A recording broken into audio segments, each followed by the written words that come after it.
అంటే ఇప్పటికీ నేను కలిగి ఉన్నవన్నీ నీవు కలగజేసినవే అనే కృతజ్ఞత కలిగి ఉన్నాను. అది ఎప్పుడెప్పుడు ఉండాలి? అనునిత్యం ఉండాలి.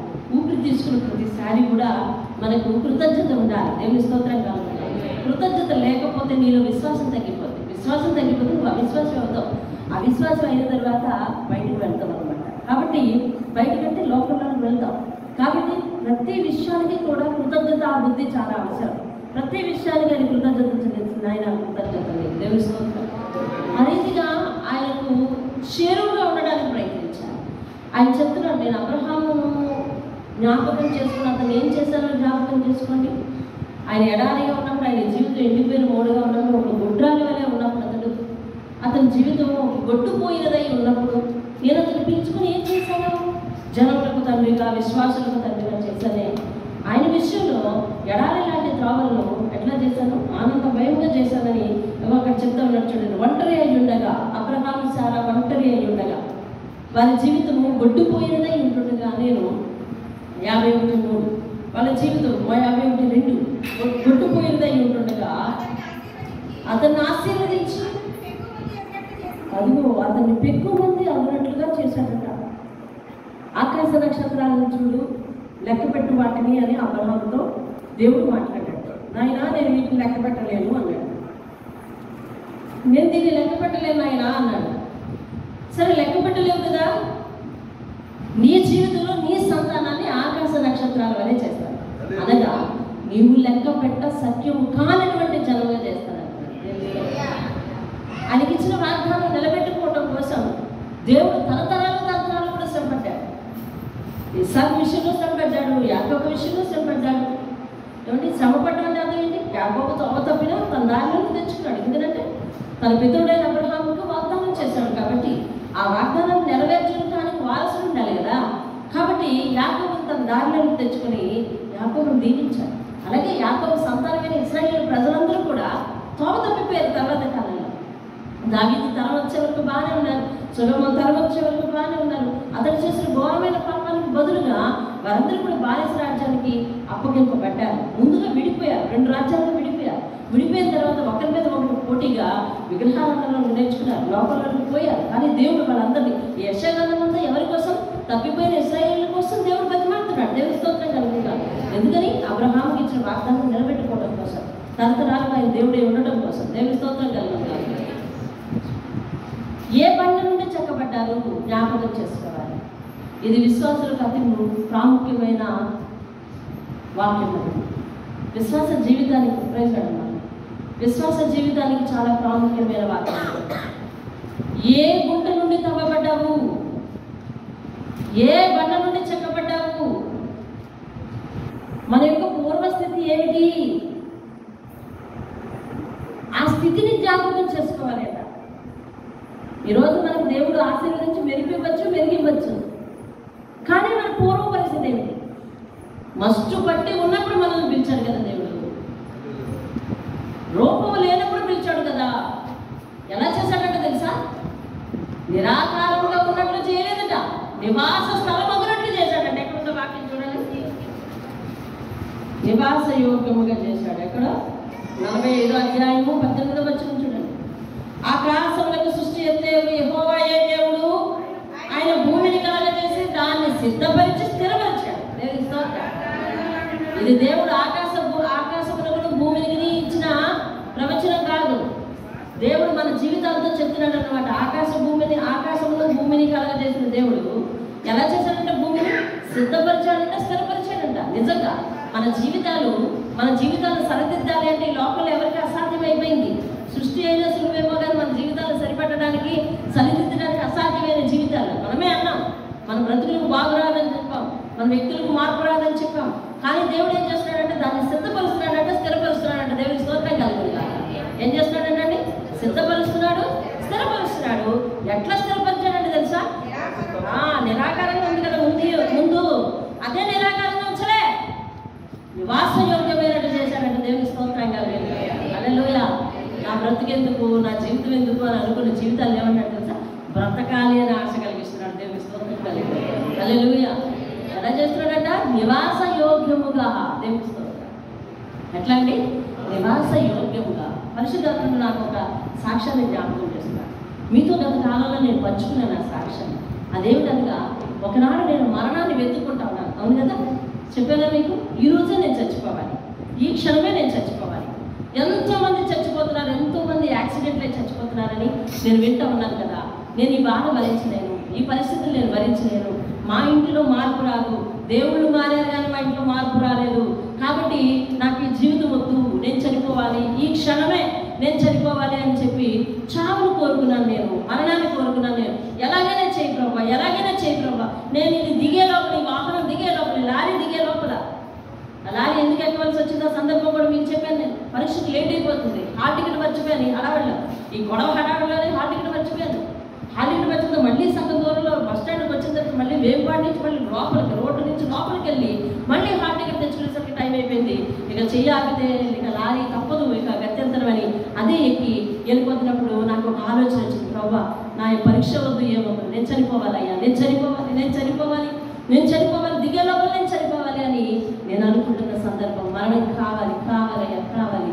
నేను చచ్చిపోతే మా వాళ్ళందరికీ బుద్ధి వస్తుంది. ఎక్కడ ఇంకేంటి పరిస్థితుల్లో గొడవ పెట్టుకోరు, ప్రశాంతంగా ఉంటారు, మనశ్శాంతిగా ఉంటారు. అది ఏడ్చుకుంటూ వెళ్ళింది కదా, ఎక్కడ ఇలాగ గొడవ పెట్టుకోకూడదని కుదురవుతారు. కాబట్టి చచ్చిపోవాలి ప్రభా అని నేను అనుకున్న రోజులు దేవుని స్తోత్రం కాదు. కానీ దేవుని యొక్క ప్రణాళిక ఎట్లా ఉంది, దేవుని యొక్క ఆలోచన ఎట్లా ఉంది? మనల్ని సిద్ధపరిచి స్థిరపరచాలని ఆయన ఆలోచన ఉంది. దేవుని స్తోత్రం కాదు. ఎలా చేయాలంటండి? సిద్ధపరచాలంట, స్థిరపరచాలంట. దేవుని స్తోత్రం కలుగుతుంది కాక. అదే ఈ నోరు, మరణాన్ని కోరుకున్న నోరు ఈరోజు అంటా ఉంది, ప్రభా బ్రతికిస్తే నీ సేవ చేసుకుంటున్నాను, ఆయుష్ పొడిగిస్తే నీ సేవ చేసుకుంటాను. ఇవాళ బ్రతకాలని ఆశ ఉంది. దేవుని స్తోత్రం కలుగుతుంది. అంటే జీవితం మీద తీపి పుట్టించేవాడు, నివాస యోగ్యంగా చేసేవాడు, బ్రతకాలని ఆశ పుట్టించేవాడు, బ్రతుకులో సంతోషాన్ని నింపేవాడు ఎవరనంటే ప్రభువైన యేసుక్రీస్తు, సృష్టికర్త అయిన దేవుడు మాత్రమే. దేవుని స్తోత్రం, హల్లెలూయా. కాబట్టి అటువంటి కార్యములు చేసే దేవుడు అండి. అయితే 51వ అధ్యాయంలోనికి రీక్యాప్ అయిపోతుంది. 3వ వచనాన్ని చూద్దాం. యెహోవా సీయోనును ఏం చేస్తున్నాడంట? ఆదరిస్తున్నాడు. నీ జీవితాన్ని నా జీవితాన్ని ఆదరించిన దేవుడు. యెషయా గ్రంథం 51వ అధ్యాయం. నీ జీవితాన్ని నా జీవితాన్ని ఆదరించిన దేవుడు. మన బ్రతుకులో పాడైన ప్రతి పరిస్థితిని కూడా బాగు చేసిన దేవుడు. ఆదరించి ఎట్లా చేశాడంటండి? అరణ్య స్థలములను ఏదేను తోట వలె. దేవుని స్తోత్రం. ఏదేను తోటతో ఎందుకు పోల్చాడండి? ఏదేను తోట తన ప్లానింగ్తో కట్టబడ్డ తోట. దేవుని స్తోత్రం. దేవుని యొక్క ప్లానింగ్తో కట్టబడ్డ తోట. ఏది ఎక్కడ ఉండాలో, ఎలా ఉండాలో ఆదాముకు అందుబాటులో అన్నీ ఉంచిన తోట. ఆ తోట దాటి అతను ఎక్కడికి వెళ్ళక్కర్లేదండి. ఏదైనా తోట ప్రత్యేకంగా వేశాడని అక్కడ లేఖనాలు చెప్పబడుతున్నాయి. అవునా? ఆదికాండం చదివిన వారు ఉన్నారా? అవునా? ఆదికాండం 2వ పేజీలో ఉంటుంది కదా ఇది. అవును, ప్రత్యేకంగా ఒక తోట వేశాడు. కారణం ఏంటి? అందులో దొరకని వస్తువు అంటే ఏమీ లేదు. ఆ తోట దాటి అతను ఎక్కడికి వెళ్ళి ఏది తెచ్చుకోక్కర్లేదు. అంటే తన ప్రెమిసెస్లోనే తన ప్రతి అవసరత తీర్చినట్లు ఒక ప్రత్యేకమైన ఏర్పాటు చేశాడు. దేవుని స్తోత్రం కలిగే కాదు. దేవుడు ఆశీర్వదిస్తే మన జీవితాలు అట్లనే ఉంటాయి. మనం ఎక్కడికి పోనవసరం లే, ఏ దేశము పోనవసరం లే, ఇక్కడే దేవుని స్తోత్రం కలుగునే కాదు. హల్లెలూయా. నువ్వు నిలబడుతున్న ప్రతి నీ సరౌండింగ్స్లోనే నీకు దేవుడు కావలసిన సౌకర్యాన్ని ఏర్పాటు చేస్తాడు. అయితే దీవించమని ప్రార్థన చేయాలంటే దేవుని స్తోత్రం కలుగుతుంది. హల్లెలూయా. అబ్రహాము జీవితాన్ని, సీయోను జీవితాన్ని ఏం చేశాడంటే ఆదరించి, పాడైన స్థలములన్నింటినీ కూడా ఆదరించి అతను ఏం చేశాడంటే ఏదేను తోట వలెను, దాని ఎడారి భూములను యెహోవా తోట. దేవుని స్తోత్రం కలుగుతుంది. ఆయన తోట ప్రపంచమంతా ఉంది. యెహోవా తోట వలె చేశాడంట. ఆయన దగ్గర లోటైంది ఏది లేదు, ఆయన దగ్గర కొరత లేదు, ఆయన దగ్గర దిగులు లేదు, ఆయన దగ్గర బెంగ లేదు, ఆయన దగ్గర ప్రతి విధమైన చింత లేదు. దేవుని స్తోత్రం కలుగుతుంది. అది చింత లేని తోట. దేవుని స్తోత్రం కలుగుతుంది కాక. సుఖము దొరికే చోట, మనశ్శాంతి దొరికే తోట, అది ఆనందమును, సంతోషమును, కృతజ్ఞత, స్తుతులు దొరికే తోట అది. దేవుని స్తోత్రం కలుగుతుంది. అందులో నుంచి ఏం చేస్తున్నాడంటే ఆనంద సంతోషం, కృతజ్ఞత, స్తుతులు. దేవుని స్తోత్రం కలుగుతుంది. సంగీత గానములు దానిలోనికి వినబడు. దేవుని స్తోత్రం కలుగుతుంది. నీతిమంతుని గుడారములో నుంచి రక్షణను గురించిన సంగీత సునాదములు వినబడు. కీర్తన 118:15 వచ్చిన కదా, చూడండి ఒకసారి. కీర్తన 118 118 చూడండి. అదేనా? కీర్తన 118:15 చూడండి. నీతిమంతుల గుడారములలో రక్షణను గుర్చిన ఉత్సాహ స్నానము వినబడును. యెహోవా దక్షిణ హస్తము సాహస కార్యములు చేయును. దేవుని స్తోత్రం కలుగునుగా. హల్లెలూయా. దేవుని సిద్ధపరిచి స్థిరపరిస్తే ఆ ప్లేసులో నుంచి ఏమొస్తుందండి? ఆనంద సంతోషములు, కృతజ్ఞత స్తుతులు, సంతోష గానములు వస్తాయి కదా. దేవుని స్తోత్రం. ఆయన ఏర్పాటు చేసిన తోట ఏంటో తెలుసా? మీ ఇల్లే. దేవుని స్తోత్రం. హల్లెలూయా.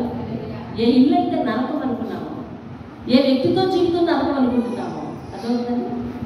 ఏ పరిస్థితులు అయితే నరకం అనుకుంటున్నామో, ఏ స్థితిగతులు మానవ నరకం అనుకుంటున్నామో, దేవుడు ఎంచుకున్న తర్వాత, ఆశీర్వదించిన తర్వాత, ఆయన సిద్ధపరిచి స్థిరపరిచిన తర్వాత ఆ తోట, ఆ వ్యక్తి, ఆ ఇల్లు, ఆ ప్రదేశం, ఆ ప్రాంతం ఏమవుతుందంటండి?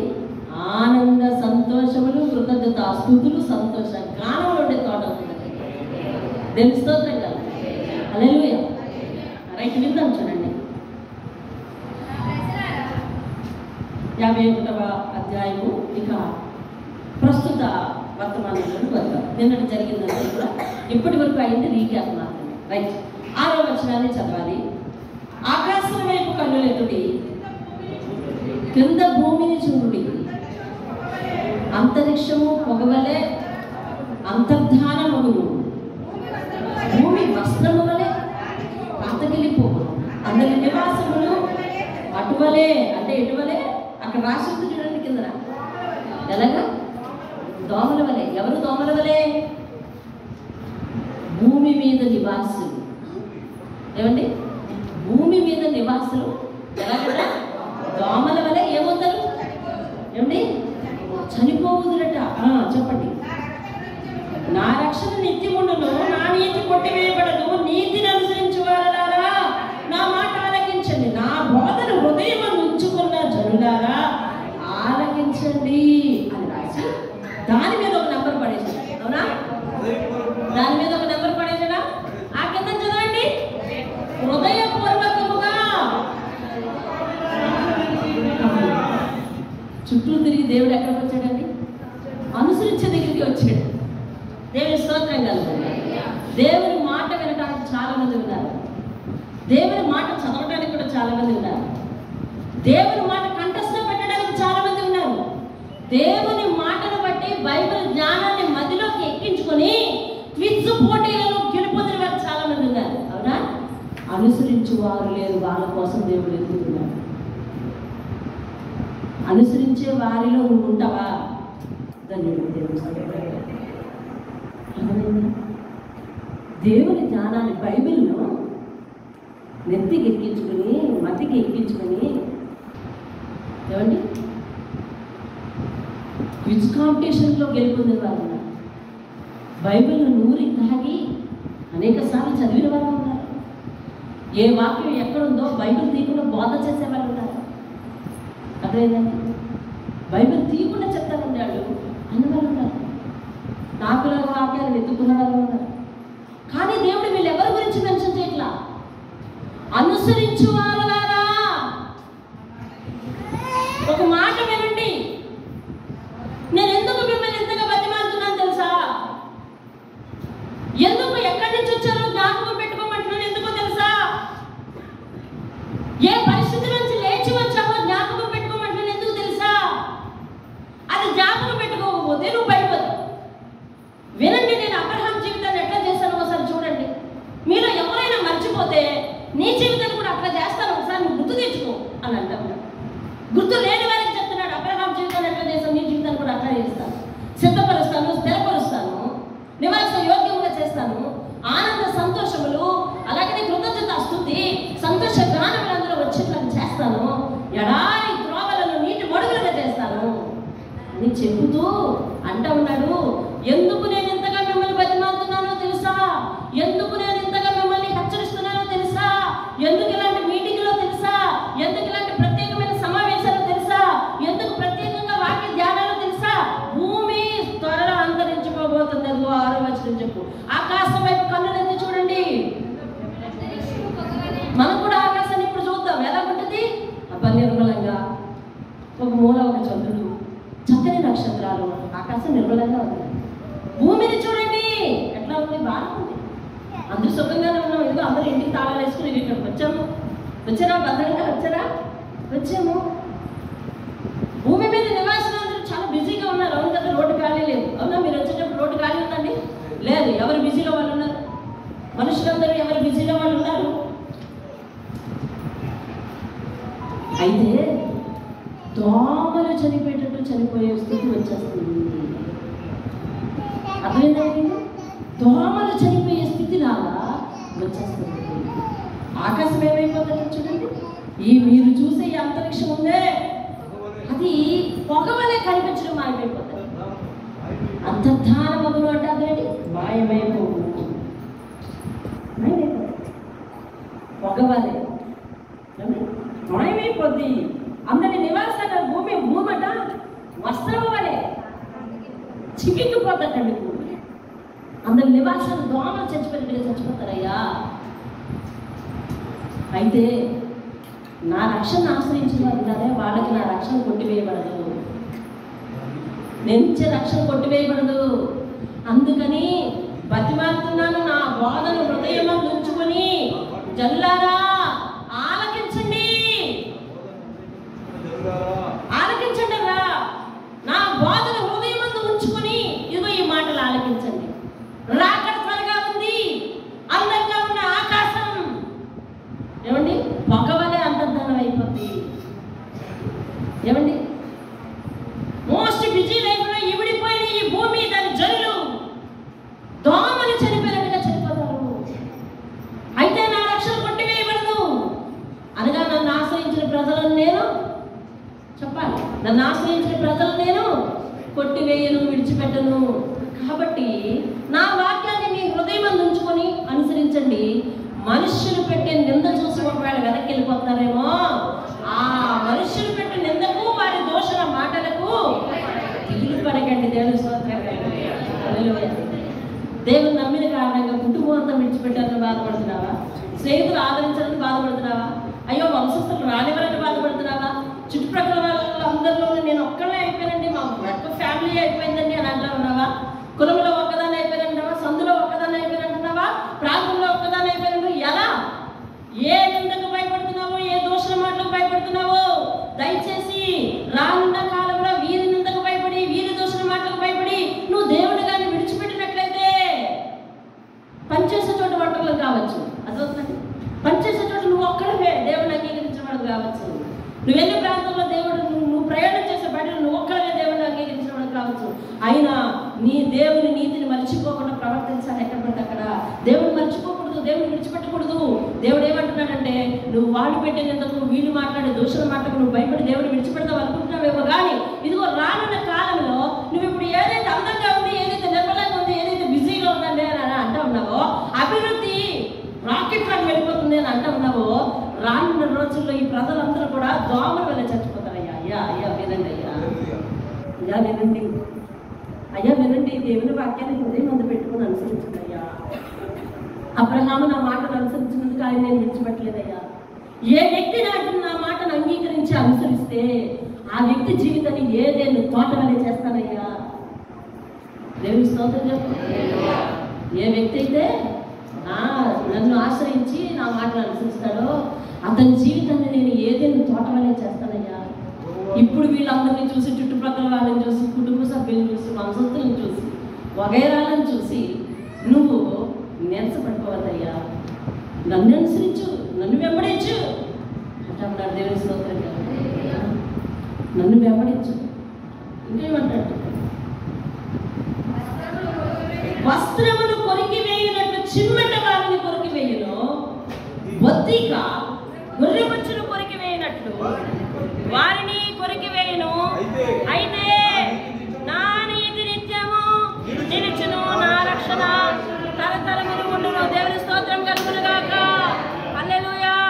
దోమల వలె చనిపోయిన వారి జీవితంలో జరిగేది ఏంటంట? వస్త్రమును కొరికి వేయనట్లట, మరి చిమ్మట వారిని కొరికేస్తుందట, బొద్దిక గొర్రెబొచ్చును కొరికి వేయనట్లట. రీతిగా అయిపోతుంది. కానీ నా నీతి నిత్యము నిరచును, నా రక్షణ తరతరములు ఉండును. అంటే నిన్ను నాశనము కానివ్వను. లోకానికి అంతం ఉందని భయపడుతున్నామేమో, కానీ నీకు మాత్రం ఒక సేఫ్ జోన్ దేవుడు విధిస్తున్నాడు. దేవుని స్తోత్రం కలుగుతుంది. హల్లెలూయా. దేవుని ఆశ్రయించినందుకు, దేవుని రక్షణను కొనసాగిస్తున్నందుకు, ఆయన మాటను హృదయంలో పెట్టుకుని అనుసరిస్తున్నందుకు నీకు దేవుడిచ్చే బహుమానం ఏంటంటే ఆ భయంకరమైన దినాలలో, ఆ హృదయము చెదిరిపోయే దినాలలో, గుండె చెదిరిపోయే దినాలలో, భయం వేసే దినాలలో నీకు మాత్రం నేను ఒక సేఫ్ జోన్ ఏర్పాటు చేస్తాను. దేవుని స్తోత్రం. ఎందుకని? నా మాటను అనుసరిస్తున్నాను, ఆచరిస్తున్నాను. నీ చుట్టూ నేను ఏదైనా తోట చేసేస్తాను. దేవుని స్తోత్రం. నా రక్షణ నేను అందరికి కరువు చేయను, నా రక్షణ తప్పని ఉంటుంది అని చెబుతూ అంటున్నాడు. చూడండి 11వ వచనం. యెహోవా విమోచించిన వారు సంగీత నాదములతో సీయోనుకు తిరిగి వచ్చెదరు, నిత్య సంతోషము. ఇది 3వ వచనానికి రిఫరెన్స్ ఉంది. 3వ వచనంలో ఏముందో 11వ వచనంలో అదే చెప్తున్నాడు దేవుడు. రెండు పక్క పక్కన ఉన్నాయి చూసారా? 3వ వచనంలో ఏముంది? సీయోనును ఆదరిస్తున్నాడు దేవుడు. పాడైన స్థలాలను ఏం చేస్తున్నాడు? జాగ్రత్తగా చూడాలి. ఆ పాడైన స్థలాలను ఏం చేస్తున్నాడు? ఆదరిస్తున్నాడు. అరణ్య స్థలాలను ఏం చేస్తున్నాడు? ఆ ఎడారి భూములను ఏం చేస్తున్నాడు? యెహోవా తోట వలె ఆనంద సంతోషాల కృతజ్ఞతాస్తుతులు సంతోషగానము దాంట్లో వినబడుతుంది. ఇక్కడ వెంటనే పక్కనే 11వ వచనం చూడండి. యెహోవా విమోచించిన వారు సంగీత నాదములతో సీయోనుకు తిరిగి వస్తారు. నిత్య సంతోషము వారి తలల మీద ఉంటుంది. వారి సంతోషానందము గలవారగుదురు, దుఃఖమును నిట్టూర్పును తొలగిపోవును. దేవుని స్తోత్రం కలిగి సీయోను విషయంలో దేవుడిచ్చే, సీయోను అనగా దేవుని అంగీకరించిన నువ్వు నేనే. దేవుని స్తోత్రం కలిగి దేవుని అంగీకరించిన నువ్వు నేనే. దేవుని మాటలు హృదయం ఉంచుకుని అనుసరిస్తున్న వాళ్ళు సీయోనుతో దేవుడు పోలుస్తున్నాడు. దేవుని స్తోత్రం కలిగి హల్లెలూయా. దేవుడు ఏమంటున్నాడంటే, సీయోను నా దగ్గరికి వస్తే అందులో ఉన్న అరణ్య స్థలాన్ని కానీ ఎడారి స్థలాన్ని కానీ నేను ఏదైనా తోట వలె చేసి 11వ వచనానికి వచ్చాయి. వారి తలల మీద నేను నిత్య సంతోషము, సంతోష ఆనందము, దుఃఖము నిట్టూర్పు తొలగిపోనట్లు సంతోష ఆనందములు వారికి కలగజేస్తాను అంటున్నాడు. దేవుని స్తోత్రం హల్లెలూయా. ఆయన మాట చెప్పు చదవదు, ఆయన చెప్పే మాటకు అర్థమవుతుంది. ఈ రెండు చూసావా? ఎక్కడ ఏర్పాటు చేసేది దేవుడు? పక్కనే. నువ్వు బైబిల్ మూసుకుంచు, ఆ రెండు ఒకదాని మీద ఒకటి అంటూ కట్టబడి ఉంటాయి. దేవుని స్తోత్రం. బైబిల్ మూస్తే 2 వచనాలు ఎక్కడ ఉంటాయండి? ఒకదాని మీద ఒకటి ఉంటాయి. దేవుని స్తోత్రం కలుగుతుంది. హల్లెలూయా. కాబట్టి దేవుడు సీయోనుకు చేసే ప్రమాణము చాలా శాశ్వతమైన ప్రమాణం. అది చెక్కు చెదరని ప్రమాణం, స్థితి తప్పని ప్రమాణం, గతి తప్పని ప్రమాణం, ఒకదానితో ఒకటి అనుసంధానించబడిన ప్రమాణం. దేవుని స్తోత్రం కలుగుతుంది. హల్లెలూయా. సీయోను 3వ వచనంలో ఏం చేస్తానంటున్నాడు? 11వ వచనంలో కూడా అదే చేస్తానంటున్నాడు. మాట మార్చలేదు, సంతోషగానాలు ఇస్తానంటున్నాడు, దుఃఖములు నిట్టూర్పు పోయేటట్టు చేస్తానంటున్నాడు. దేవుని స్తోత్రం కలుగునుగా. హల్లెలూయా. ఇలా బైబిల్లో పక్కనే ఏర్పాటు చేసిన వాగ్దానాలు కానీ ఆయన మాటలు కానీ చాలా ఉన్నాయి.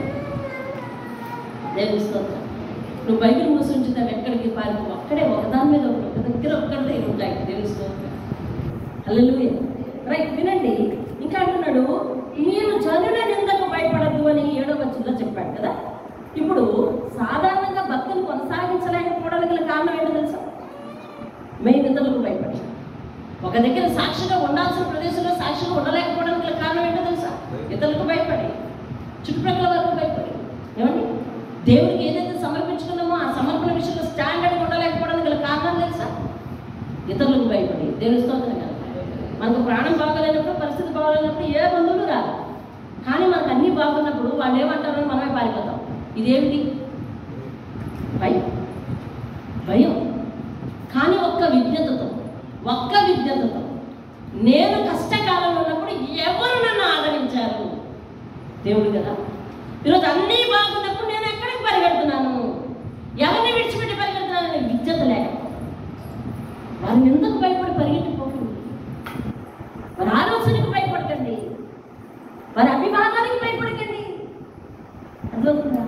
ఎందుకని అంటున్నాడు తెలుసా? ఇది 18వ వచనం. నేనే. ఒకవేళ ఏమన్నా నిందేశారనుకో, నీకు ఆ మాత్రం బుద్ధి లేదా? ఆ మాత్రం సరదా తెలియదా? కుటుంబం అంతా ఉంటా ఉంటే నువ్వెక్కడ పోతా ఉన్నావు అని అన్నారే అనుకో, లేకపోతే నువ్వు లేకపోతే ఎలాగైనా అన్నారే అనుకో, లేకపోతే నీ స్నేహితులు నువ్వేం చేయద్దు కూడా రా, మెట్ల దగ్గర ఉండిపో అంటారనుకో, ఎక్కడ ఉండాలంట? కూడా రావాలంట. ఎక్కడ ఉండిపోవాలి? ఎందుకు? చెప్పులు కావాలంట. ఆలోచించద్దు నువ్వు ఆలోచించాలి కదా. నేను అక్కడ దాకా వచ్చి మెట్లేదు ఎందుకు? కాబట్టి నేను రాను అనకూడదా? అనం. నో. దేవుడు అంటున్నాడు, ఇతరులు పెట్టే మాటలకు భయపడాలి. నా వాక్యాన్ని హృదయం నుంచి అనుసరించింది. నేనే మిమ్మల్ని ఓదారుస్తాను. చనిపోయే నరునికి, రుణమాతులకు నరునికి ఎందుకు భయపడతావు? అల్లేవంటాను భయపడతావేంటి? ఏమండి? చనిపోయే నరునికి, వాళ్ళు కూడా చనిపోతారు. అయితే దేవుని అనుసరించక చనిపోయినందుకు వారు నరకం తప్పట్లేదు. మరి నువ్వు దేవుని అనుసరించి నడిస్తే నీకేముంది? పరలోకం ఉంది. నువ్వు దేవుణ్ణి విడిచిపెట్టి నీ రూట్ మార్చి అటు అనుసరిస్తే నీకేముంది? ఏం చేయాలి నేను? ఆలోచించదా? వారు దేవుణ్ణి అనుసరించక, దేవుని వాక్యాలను అనుసరించక, సృష్టికర్తని ఎరగక, వారి వంశంలో దేవుని కలిగిన వారు ఉండి కూడా వారు దేవుణ్ణి వారి కన్నుల ఎదుట దేవుడు చేసిన కార్యాలను చూసి కూడా వారు దేవుణ్ణి అంగీకరించక వారికి ఏముంది? తెలుసు, బైబిల్ చెప్తుంది. నీకు నాకు తెలిసిన సత్యం తెలిసినా కానీ వారి గురించి ఎప్పుడు కన్నీరు కాచి ప్రార్థన చేయకపోయే. కానీ దేవుని అనుసరిస్తున్నందుకు నీకు దేవుడు ఏర్పాటు చేసింది ఏమిటి? పరలోకం. ఎగ్జాక్ట్లీ ఆ పట్టణానికి వారసుని నేను, వారసురాలు నేను అని చెప్పుకుంటున్నాము. అయితే నీవు అన్నీ బాగుపడ్డాక, అంతా అయినాక, అంతా కుదురుపరిచాక, అంతా అభివృద్ధి చెందించాక, అంతా నిన్ను హెచ్చరిన స్థలంలో నిన్ను పెట్టాక నువ్వు రూట్ మార్చుకొని వారేమంటారు? ఇదివరకైతే ఏమీ లేదు, ఇప్పుడైతే గర్వం పెరిగింది అంటారా, అలా అంటారా, ఇలా అంటారా అని నింద పెడతారని ఆ నిందకు భయపడిపోయి నిన్ను అన్ని విధాలా కాపాడి నీ జీవితాన్ని, ఎడారి స్థలం వంటి నీ జీవితాన్ని, అరణ్య స్థలం వంటి నీ జీవితాన్ని, ఏదైనా తోట వల్ల, యెహోవా తోట వల్ల చేసిన దేవుణ్ణి వదిలిపెట్టి అటు అనుసరిస్తా ఉంటే ఎటు ఏమని నిర్ణయించాలి? వద్దమ్మా, నేనే నిన్ను ఆదరిస్తాను. మనుషులు పెట్టి నిందకు భయపడదు. తృణమాత్రులకు నరులకు చనిపోవు భయపడతాను ఎందుకు? దేవుడు ఆదరిస్తున్నాడు. దేవుడు హల్లెలూయా. బాధ పెట్టివాడు నాశనం చేయడానికి సిద్ధపడినప్పుడు వారి క్రోధమును బట్టి నిత్యము భయపడచ్చు. ఆకాశమును వ్యాపింపజేసి భూమి పునాదులు వేసిన యెహోవాను, నీ సృష్టికర్త అయిన యెహోవాను మర్చిపోవా? అర్థమవుతుందండి? అంటే మన బంధువులు అంతగా బాధ పెట్టడం ఏమండి? ఏమి ఇక్కడ ఉన్నట్టు నాశనం చేయడానికి సిద్ధపడినప్పుడు వారి క్రోధమును బట్టి. నేను నిన్న చెప్పాను చూడండి, శవం మీద చెయ్యి లేకుండా కథలు లేకుండా అదేంటిది? క్రోధం. ఏం జరుగుతుందో, ఎలా చేస్తారో చూద్దామని క్రోధం, కడుపులో నుంచి ఉద్రేకం, ఉగ్రత. అటువంటి వానికే భయపడక తలదించుకుని దేవుడు ఏం చేస్తాడు, ఎటు నుంచి తోవ కల్పిస్తాడని కళ్ళు మూసుకొని తలదించుకుని అలా ఉండిపోయిన పరిస్థితి. ఉండిపో. నరులకు భయపడతావా? ఆకాశ మహాకాశాలను వ్యాపింపజేసిన సృష్టికర్తను మర్చిపోతావా? ఇదక్కడ న్యాయం అంటున్నాడు దేవుడు. దేవుని స్తోత్రం. హల్లెలూయా. ఆయన మాటల్లో నీకేమి కనిపిస్తుందో అర్థం చేసుకో. ఆయన మాటల్లో ఒక ఆవేదన, నువ్వు తప్పిపోకూడదని ఆవేదన. దేవుడు నీకు సిద్ధపరిచిన లోకానికి నువ్వు స్వతంత్రుడిగా అవ్వాలనే ఆవేదన. అర్థమవుతుందా? దేవుడు నీ జీవితాన్ని ఎట్లా ఆశీర్వదించాడో ఆ ఆశీర్వాదం నీ దగ్గర నిలవ ఉండాలనే ఆవేదన. ఆయన ఆవేదన అర్థం చేసుకో. బైబిల్ ఏంటి? దేవుడు నీకు రాసిన ఒక ఉత్తరం. ఆ ఉత్తరంలో నీకు ఏమర్థం అవుతుంది?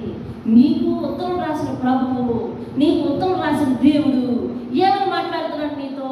మనుషులు పెట్టిన ఎందుకు భయపడిపోతున్నావా? మనుషులు కలుగజేయ ఎందుకు భయపడిపోతున్నావా? వాళ్ళు కలగజేయ నాశనానికి భయపడిపోతున్నావా? ఆకాశ మహాకాశాలు వ్యాపింపజేసిన దేవుడికి సృష్టికర్తను మర్చిపోతున్నావా? నీ జీవితాన్ని ఉద్ధరించి, నీ జీవితంలో పాడైన స్థలాలను ఆదరించి, సంతోష సునాదాలతో నింపిన దేవుని మర్చిపోతున్నావా? వాడు వాళ్ళు పెట్టేందుకు భయపడుతున్నావా? ఆలోచించు. నా నీతి నా రక్షణ నిన్ను విడిచిపెట్టదు. ఇదిగో ఆకాశమును చూసావా, భూమిని చూసావా, అవన్నీ కూడా వస్త్రపు వలె పాతకెళ్ళిపోయి మరి ఏంటైపోతాయి అంటే పొగ వలె అంతర్ధానం అయిపోయే పరిస్థితి. అందులోని నివాసులందరూ కూడా, జనములందరూ కూడా దోమల వలె చనిపోయే పరిస్థితి వచ్చినా నన్ను అనుసరిస్తున్న వారికి నేను నా నీతిని నా రక్షణను కరువు చేయను. కాబట్టి నా మాటలు హృదయాన్ని పెట్టుకుని ఎవరైతే అనుసరిస్తున్నారో మరొకసారి ఆలకించండి. నా మాటలు మీకు కలగజేయబో రక్షణను ఆలోచించండి. ఆయన పిలుపు ఆవేదనండి. ఇన్ని నేను చేస్తే నన్ను వదిలిపోతావా అని ఆవేదన. అంతగా ఆశీర్వదిస్తే వదిలిపోతావా అని ఆవేదన. కానీ దేవుడు ఎక్కడైనా ఆవేదన పడతాడా? ఆలోచించండి. ఒక అధికారిని ఆనుకొని మనం బ్రతుకుతున్నాం. మన జీవితంలో ప్రతి అభివృద్ధికి అధికారే కారణం. ఇప్పుడు అధికారి నేను తిరిగి బతిమాలుకుంటాడా? అలా చూస్తానండి, బతిమాలుకుంటాడా? అవసరం ఏమండి? అభివృద్ధి ఎవరి వల్ల కలిగింది? కాబట్టి ఆయన పాదాల దగ్గర ఆయన ఇంట్లో నమ్మకంగా పనిచేసుకోవడానికి బాధ్యత ఎవరికి? ఏది కావాలంటే భవిష్యత్తులో కూడా బాగు కావాలంటే. అర్థమవుతుందా మీకు? ఒక వ్యక్తి మనకు పరిచయం అయ్యాడు, ఒక అధికారి. అతని సెలవు వలన, అతని సహాయం వలన, అతని మాట వలన మన జీవితాలు వృద్ధిలో ఉన్నాయి. ఆయన పరిచయం అయిన తర్వాతే మన జీవితాలు బాగున్నాయి, అంతా బాగుంది. అటువంటి వ్యక్తిని విడిచిపెట్టేసి మనం బయటికి వెళ్ళిపోయినప్పటికీ ఏమాగిపోతాయి? ఆశీర్వాదాలు ఆగిపోతాయి. ఏమాగిపోద్ది? మాట సహాయం ఆగిపోద్ది. ఏమాగిపోద్ది? అభివృద్ధి ఆగిపోద్ది. ఇప్పుడు నాకు గతంలో ఆయన వల్ల అభివృద్ధి వచ్చింది, ఇప్పుడు భవిష్యత్తులో కూడా ఆయన వల్ల అభివృద్ధి కలిగి ఉండాలంటే ఆయన పాత్ర పట్టుకుని ఉండవలసిన అవసరం నాదే ఆయనదా? మరి ఇదేంటి? ఇది రివర్స్ అయిన ప్రేమ. ఇదేమిటిది రివర్స్ అయిన ప్రేమ? దేవుడు ఎంతగా నిన్ను బతిమాలాలా? దేవుడు ఎంతగా నిన్ను బతిమాలుకోవాలా? ఆయన ఇచ్చిన రక్షణ ఆలోచించమని చెప్పాలా? నీ కొరకు ఏం చేస్తానో ఆయన గుర్తుపెట్టుకోమని గుర్తు చేయాలా? చేసిన వీళ్ళు గుర్తుపెట్టుకోలేని వాళ్ళు ఏమంటారు? విశ్వాస ఘాతకులు, కృతజ్ఞులు అంటారు. కృతజ్ఞత కాదు, కృతజ్ఞులు అంటారు. అయితే ఒక కృతజ్ఞుడిని, ఒక విశ్వాసఘాతకుల్ని దేవుడు బతిమాలడమా? ఎవరి మేలు కోసం? మన మేలు కోసమేనా? మనం వెళ్తే ప్రయోజనం ఆయనకి కాదు, మనకి కదా. కానీ దేవుని ప్రేమ ఆలోచించవా? ఒక విషయం చెప్పడం, ఇలా బతిమాలించుకునే పరిస్థితి మనకి ఎప్పుడు వస్తుందండి? విన్నవారు దేవుని చేయి చూపించండి, వింటున్నారు కదా? దేవుడు ఇలా బతిమాలుకునే పరిస్థితి మనకి ఎప్పుడు వస్తుందంటే, అంగీకరించవలసిన సత్యం ఏంటో తెలుసా? నువ్వు కాదన్నా అవునన్నా సత్యం ఏంటో తెలుసా? దేవుడు ఇలా ఎప్పుడు నిన్ను బతిమాలవలసిన పరిస్థితి వచ్చిందో తెలుసా? నిన్ను అన్ని విధాలా అభివృద్ధి చేసిన తర్వాత, రక్షించిన తర్వాత, ఒట్టును పెట్టిన తర్వాత, ఆదరించిన తర్వాత, ఆశీర్వదించిన తర్వాత దేవుడు తిరిగి వచ్చి బతిమాలు అంట. మనిషికి ఇది న్యాయమా? దేవుడు ఎంత సహనశీలి, దేవుడు ఎంత దీర్ఘశాంతుడు. అన్నీ బాగున్నప్పుడు ఆయన పాదాలను నేర్పట్టుకుంటారా? అన్నీ బాగుంటే దీవించిన తర్వాత ఆయనేమో నన్ను బతిమాలుకుంటారా? న్యాయమేనది. మనిషి ఎందుకు అతిక్రమం చేసేవాడిగా తయారవుతున్నాడంటే, ఇది ఏమంటున్నాడు అక్కడ?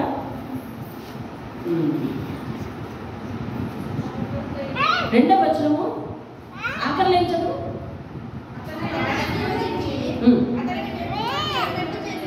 ఎక్కువ మంది అన్నట్లు చేసి తిని అనగా ఆల్రెడీ డెవలప్మెంట్ కదా. అటువంటి జనం దేవుడు ఏమంటున్నాడంటే, ఇప్పుడు ఇదంతా బతిమాలుతున్నాడు కదా.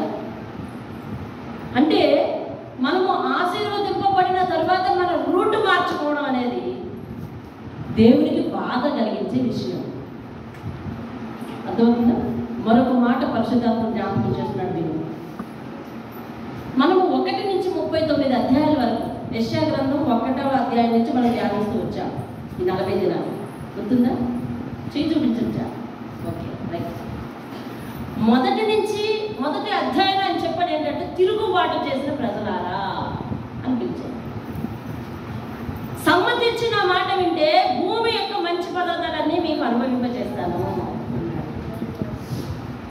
ఇక అక్కడి నుంచి చెప్పుకుంటూ వచ్చి ఒక 5వ అధ్యాయంలో ఒక మాట అన్నాడు. ఏమనంటే, నేను ఎంతో కష్టపడి నిన్ను ఒక ద్రాక్ష తోటగా నాటితే నువ్వు కాను ద్రాక్షలు కాసావు అన్నాడు.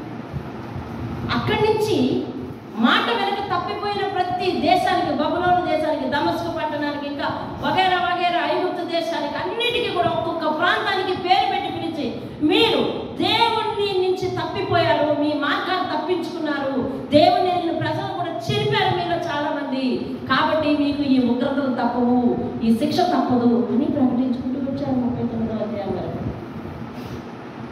40వ అధ్యాయానికి వచ్చేసరికి ఆదరణ గురించి మాట్లాడతాడు దేవుడు. 40వ అధ్యాయం దేనికి సాదృశ్యంగా ఉందని దేవుడు చెప్పాడు? మత్తయి సువార్తకు సాదృశ్యంగా ఉందని చెప్పాడు. 1 నుంచి 39 అధ్యాయాలు పాత నిబంధన గ్రంథంలో లాంటివి అని చెప్పాడు. ఏమండి, 40 అధ్యాయం వచ్చేసరికి దేవుడు రక్షణ గురించి, ఆదరణ గురించి మాట్లాడుతున్నాడు. నీ నా భాషలో అర్థం అవ్వాలంటే బతిమాలుడు, అంతేనా? బతిమాలుడు, నా వేదన అర్థం చేసుకో అని అంటున్నాడు. ఇదే స్థితి 39 అధ్యాయాల లోపల భాషలో చెప్పాలంటే ఎలా చెప్తాడు దేవుడు? ఒకసారి ఆలోచించండి. అర్థమవుతుందా మీకు దేవుడు చెప్పేది? ఇదే విశ్వాసఘాతకాన్ని 39 అధ్యాయాల లోపల భాషతో చెప్పాలంటే ఏం చెప్తాడు దేవుడు? శిక్షే కదా. కానీ ఇప్పుడు దేవుడు ఏమంటున్నాడు? నా నీతిని, నా రక్షణను నీకు దూరం చేయను. నా మాటను ఆనుకుని జీవిస్తే ఏం లాభం అని అనుకుంటున్నావేమో, జనాలకు భయపడుతున్నావేమో, అందరూ విడిచిపెట్టేస్తారని అనుకుంటున్నావేమో, లేదు ఇలాంటి పరిస్థితుల్లో అవతల వారితో రాజీ పట్టమే మంచిదని అనుకుంటున్నావేమో.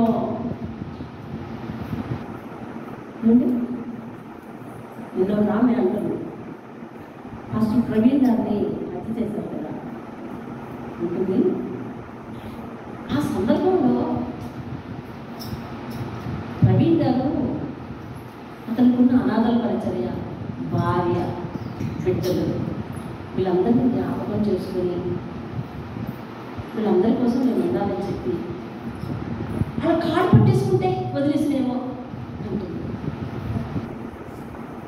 రీజన్ బాగానే ఉంది, కానీ తనను వృద్ధి చేసి, తనను సృష్టించి, తనకు జ్ఞానాన్ని వృద్ధి కలుగ చేసిన దేవుడు తన కొరకు పోరాటానికి సిద్ధపరుచుకున్న సేవకుడు అవతల వారి విషయంలో కాలు పట్టుకోవడానికి సిద్ధపడతారా?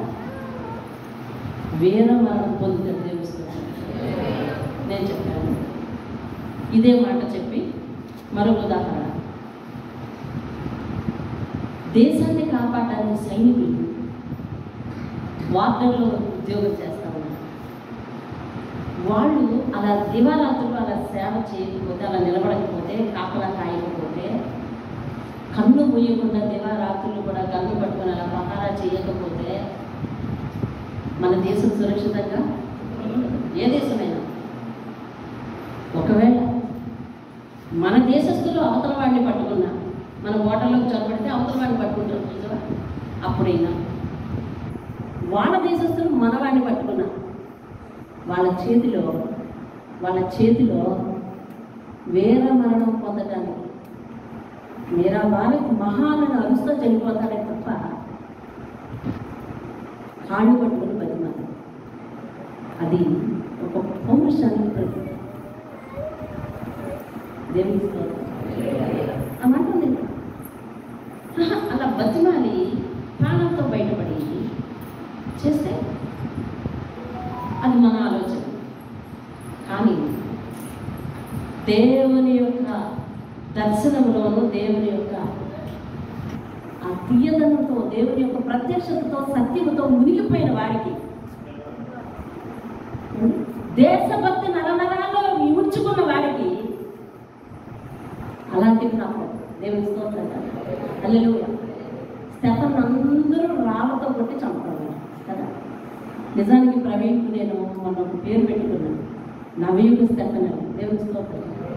నవయుగంలో స్టెఫన్ అని పేరు పెట్టుకున్నాను. సాధారణంగా ఆయన చనిపోయే వరకు నాకు ఎవరో తెలియదు, ఎప్పుడు విన్నాయని పేరు. మొన్న విని ఆ రోజు ఇంట్లో నేను ఏడుస్తుంటే ఆయన చాలా నివారించాను. నేను తల్లి కొడుకు కోల్పోయాను, ఇప్పటివరకు నాకు తెలియదు అని, ఎలాంటి బంధం పొందాను, ఎంత హింస పెట్టారా నేను అని చాలా దుఃఖం కలిగింది. ఎంత సేవ చేశాను. ఒక జ్ఞాన కలశాన్ని పట్టం పెట్టుకున్నారా? ఒక జ్ఞాన కలశాన్ని, ఇలాంటి జ్ఞాన కలశాన్ని మళ్ళీ ఎవరైనా పుట్టించగలరా? మట్టు పెట్టిన వారు పుట్టించగలరా? నీ ప్లేస్లో ఎవరైనా భర్తీ చేయగలరా అని అన్నట్టు నేను దొడ్లో వచ్చేసాను. అతని కొరకు ప్రార్థన చేశాను కుటుంబం. ఎందుకంటే అది బైబిల్ ఆజ్ఞ. గుండె చదవని వార్తలు వినిపించినప్పుడు నీవు కన్నీరు కాచి ప్రార్థన చేస్తే అటువంటి ఉగ్రత నీ మీదకి రానివ్వను అని యోషి సందర్భంలో దేవుడు చెప్పాడు. దేవుడితో అల్లెలు. కాబట్టి కన్నీటి ప్రార్థన, అటువంటి సంగతులు విన్నప్పుడు మనము కన్నీటి ప్రార్థన చేయాలి తప్ప ఇటువంటి ఆలోచనలు ఆలోచించలేదు. స్టెఫను అందరికీ పట్టుబడి రోమా సామ్రాజ్యం అతని మధ్యలో పెట్టి చిత్రహింస చేసి చంపుతాడు. దానికి ముందు అతడు అబ్రహాము దగ్గర మొదలెట్టాడు సువార్త. వాళ్ళందరికీ మీరు అధ్యాయం చదువు కూడా తెలుసు. ఎన్నో అధ్యాయం అన్నది స్టెఫన్ చనిపోయిన అధ్యాయం 7వ అధ్యాయం, అంతేనా? 6వ అధ్యాయం. మీరు ఇప్పుడు ఏం చేయనవసరం లేదు, తీసుకుని మనకు సమయం లేదు అసలు. నేను అందుకే ముందు చాలా కంగారు పడ్డాను. ఇప్పుడు మీరు వెనక్కి వెళ్తే ఇంక కదలలేదు. మనం వర్తమానాలను పూర్తి చేయాలంటే మనకు తరం కాదు అసలు. స్టెఫన్ సువార్త చేసిన ఏం చెప్తుందో చెప్పి ఆఖరి మాట్లాడతారు. ఆఖరి మాట్లాడితే ఆయన అబ్రహాం దగ్గర మొదలెట్టాడు, ఆదాం దగ్గర మొదలెట్టాడు. మొదలెట్టి మొన్న ఆయన చనిపోయే వరకు చెప్తాను, అటువంటి దేవుణ్ణి మీరు సిలువ వేశారు, అటువంటి సర్వశక్తులు మీరు సిలువ వేశారు అని చెప్తాను. అంటాడు, మీరు ఇంతగా హింసిస్తున్నా నాకు పరలోకంలో ఆకాశం తెరవబడితేను దేవుడు తన సింహాసనం మీద ఆశీనుడై ఉండటం నాకు కళ్ళకు కనిపిస్తుంది అంటున్నాడు. దేవుని స్తోత్రం అంటున్నాడు.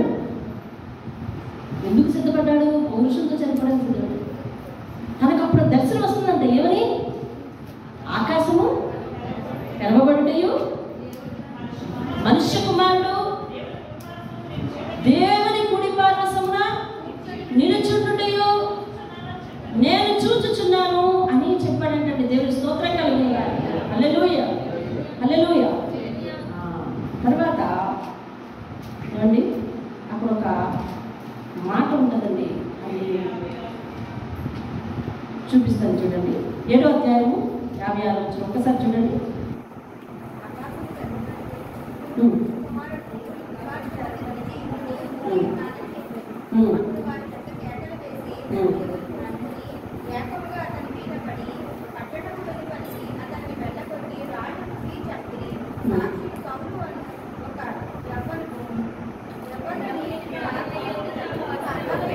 అచ్చా 56వ వచనాన్ని పరిశీలించండి.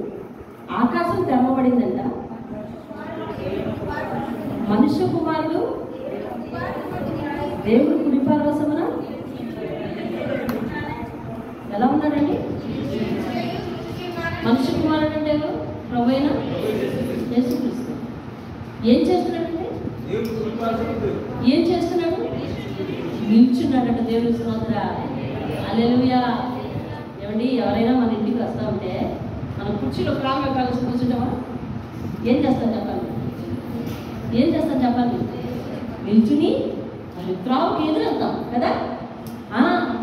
కింద స్టెఫను కన్ను మూసి పరలోకానికి వస్తాడని ప్రభు అయిన యేసుక్రీస్తు నిల్చుని ఉన్నాడు అక్కడ. గమనించవా? దేవుని స్తోత్రం కదా. ఈ నవయుగ ప్రవీణ్ మరణించి ఆ లోకానికి వెళ్తా ఉన్నాడు, వస్తాడని దేవుడు నిలిచిన ఆహ్వానించుంటాడండి. దేవుని స్తోత్రం. హల్లెలూయా, హల్లెలూయా. చనిపోవు నరునికి తృణమాత్రుడకు నరునికి ఎందుకు భయపడుతున్నావు?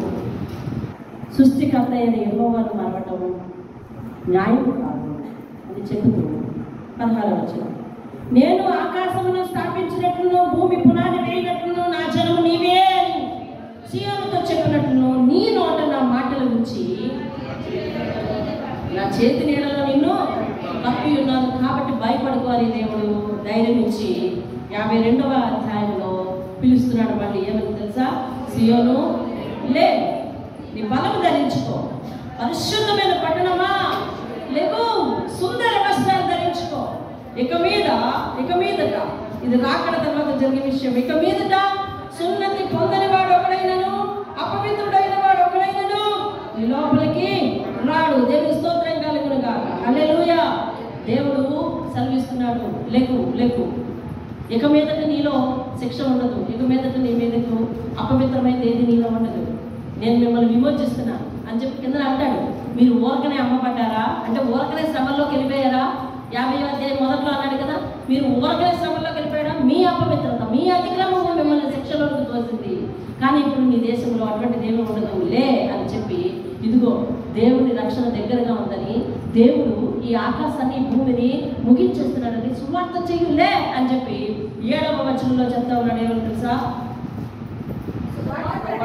సువార్త ప్రకటించు, సమాధానము చాటించుచు, సువర్తమానము ప్రకటించుచు, రక్షణ సమాచారము ప్రచురించు వారి పాదములు ఈ దేవుడు ఏలుచున్నాడని సియోనుతో చెప్పుచున్న వారి పాదములు పర్వతము మీద ఎంతో సుందరములై ఉన్నవి. దేవుని స్తోత్రం కలుగునుగా.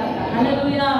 నేను ఇచ్చే రక్షణను ఎవరైతే సువార్త చేస్తారో, నేను కలగ చేయబోయే రక్షణను, నేను నీతిమంతులకు స్థిరపరిచిన నీతిని రక్షణను ఎవరైతే వేరొక వ్యక్తికి చెప్తారో అటువంటి వాని పాదములు సుందరముగా చేసి అట్టి వాణిని దేవుడు ఏలుచున్నాడని తెలుసుకో అని చెప్తున్నాడు. దేవుని స్తోత్రం కలుగునుగా. కాబట్టి ఒక ఆత్మకు సువార్త చేసి నువ్వు రక్షిస్తే నీ పాదం దేవుడు ఎక్కడ నిలబెడతాడో తెలుసా? పరలోకంలో నిలబెడతాడు. పరలోకంలో నిలబెడతాడు. దేవుడు నిన్ను ఏలుతాడు. ఒక సేవకుడికి ఇచ్చిన వాగ్దానాలన్నీ మనం ఎన్నో అధ్యాయంలో చదివాం చెప్పండి. 49 అధ్యాయంలో చదివాం. 49 అధ్యాయంలో ఒక సేవకునికి, అనగా నీవు సేవకునికి ఒక ఆత్మను రక్షించే వ్యక్తిగా నువ్వు మారితే దేవుడు నీ మీద ఎటువంటి వాగ్దానాలు కుమరిస్తాడో అక్కడ చెప్పాడు. పైగా ఇక్కడ కూడా అంటా ఉన్నాడు, నీ దేవుడు ఏలుచున్నాడు అని ఎవరైతే చెప్తారో అట్టి వారి పాదములు పర్వతము మీద, అనగా ఎత్తైన స్థలము మీద. ఈ లోకంలో అందరికీ ఒక ఎత్తైన స్థలం ఏమిటి అంటే దేవుని రాజ్యం. దేవుని స్తోత్రం. ఆ రాజ్యాన్ని స్థాపించడానికి ప్రభు అయిన యేసు రారాజు ఈ లోకానికి వచ్చాడు. దేవుని స్తోత్రం కలుగుతుంది. ఆ రాజ్యానికి రాజు అతడే, న్యాయకర్త అతడే, న్యాయాధిపతి అతడే, తీర్పు తీర్చువాడు అతడే సర్వలోకాధిపతిగా అక్కడ నిలబడ్డాడు. సర్వ జనములకు తీర్పు తీర్చడానికి సిద్ధంగా ఆ సింహాసనం మీద ఉన్నాడు. అట్టి పర్వతం మీద నీ పాదాలు సుందరంగా అందమైనదిగా నిలబెడతాడంటే దేవుని స్తోత్రం కలుగుతుంది. హల్లెలూయా. కాబట్టి నా సేవకునికి ఎటువంటి బెనిఫిస్తానో, ఎటువంటి మరి రక్షణ ఇస్తానో అతను ముందుగానే తెలియజేశాడు. కాబట్టి ఆకాశములు మరి ఇలా వస్త్రం వల్ల చివికిపోతాయని, మరి ఏమన్నాడు? ఆకాశములు పొగవలే అంతర్ధానం అయిపోతాయని, భూమి వస్త్రం వల్ల పాతగిలిపోతుంది, అందరు నివాసులందరూ దోమల వల్ల చనిపోతారని, నా రక్షణ మాత్రం నన్ను అనుసరించే వారికి దూరం చేయదని ఎవరైతే సువార్త ప్రకటిస్తారో చనిపోవు నరునికి భయపడవద్దు, తృణమాత్రుల నరునికి భయపడవద్దు. ఆకాశం భూమి ఆకాశం సృష్టించే దేవుడిని దూరం చేసుకుంటావా? అతను కలుగు చేసే రక్షణ చాలా గొప్పది అని ఎవరైతే చెప్తారో అట్టి వారి పాదములు దేవుడు ఆ మహాపర్వతం మీద నిలబెడతానంటా ఉన్నాడు. దేవుని స్తోత్రం కలుగుతుంది. హల్లెలూయా, హల్లెలూయా. 13వ వచనం, ఆలకించుడి నా సేవకుడు. ఇంకా కింద చదువుకుంటే అదంతా కూడా ఆ సువార్త చేసేవారి గురించి రాస్తూనే ఉన్నాడు.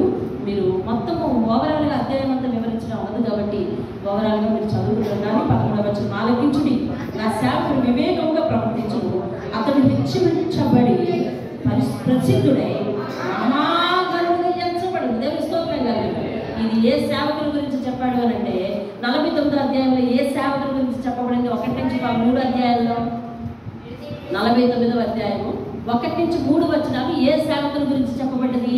యేసుక్రీస్తు గురించి చెప్పబడ్డది. దేవుని స్తోత్రం కలుగుతుంది. ఇదిగో ఆ యేసుక్రీస్తు గురించి ప్రవచనాలు 13, 14 అండి.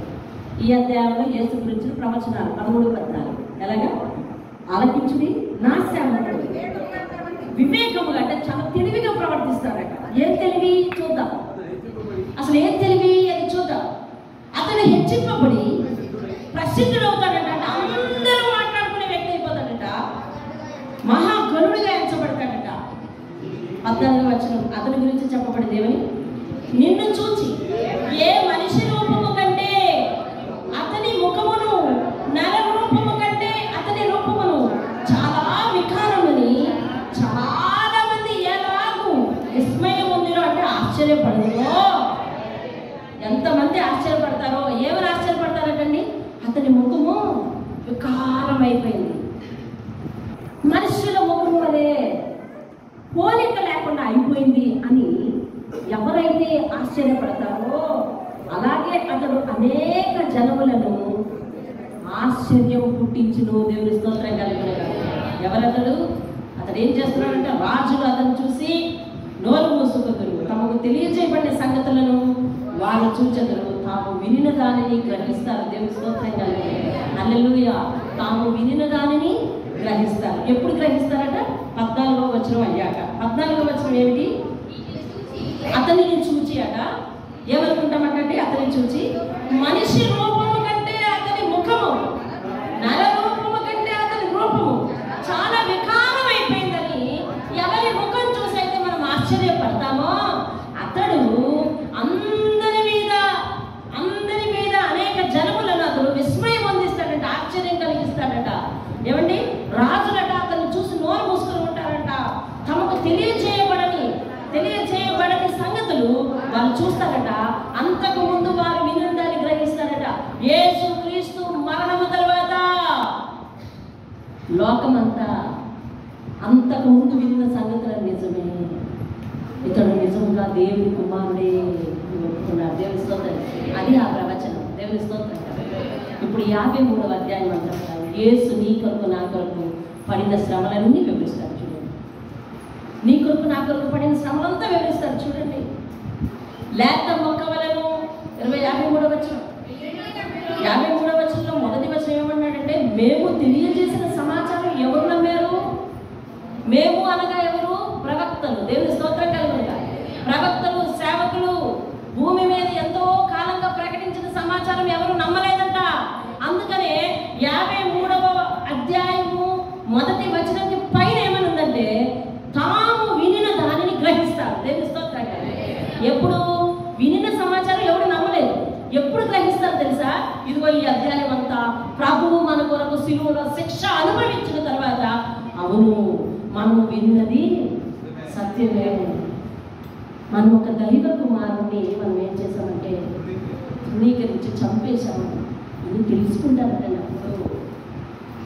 అందుకని 53వ వచనంలో మేము తెలియజేసిన సమాచారం ఎవరు నమ్మారండి? అతడు ఎవరండి? అసలు లేత మొక్క వలెను, ఎండిన భూమి. ఈ ప్రపంచం అంతా పాపంతో ఎండిపోయిందండి. ఎండిన భూమిలో మొలచిన మొక్క వలె అతడు ఎవరు? ప్రభువైన యేసుక్రీస్తు. ఆయన ఎదుట, అనగా ఎవరి ఎదుట? తండ్రి అయిన దేవుని ఆత్మ. దేవుని స్తోత్రం. హల్లెలూయా. ఇద్దరు వ్యక్తులు కాదు సుమా, జాగ్రత్తగా ఆలోచించాలి. లేత మొక్క వలె భూమి మీదకు ఆయన ఆత్మ వచ్చింది. దేవుని స్తోత్రం. లేత మొక్క వలె పసిపిల్లగానే వచ్చాడు కదా దేవుడు.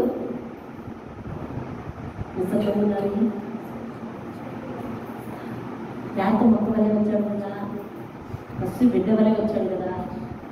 ఎలా వచ్చాడండి? ఎండిన భూమిలో మంచిన మొక్క. దేవుని స్తోత్రం. అతడు ఆయన ఎదుట, అంటే ఆత్మ ఎదుట ఆత్మే పెరిగిందంట. దేవుని స్తోత్రంగా. యెషయా గ్రంథం 11వ మొదటి వచనం. యెషయి మొద్దు నుండి చిగురు పుట్టును. 11వ వచనం చదవమ్మా. ఒకరే చదవండి. ఒకరు చదివితే మిగతా వాళ్ళందరికీ పడుతుంది. 11వ మొదటి వచనం. యెషయి మొద్దు నుండి చిగురు పుట్టును,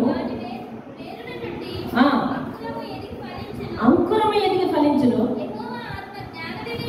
యెహోవా ఆత్మ జ్ఞాన వివేకములకు ఆధారముకు ఆత్మ, ఆలోచన బలములకు ఆధార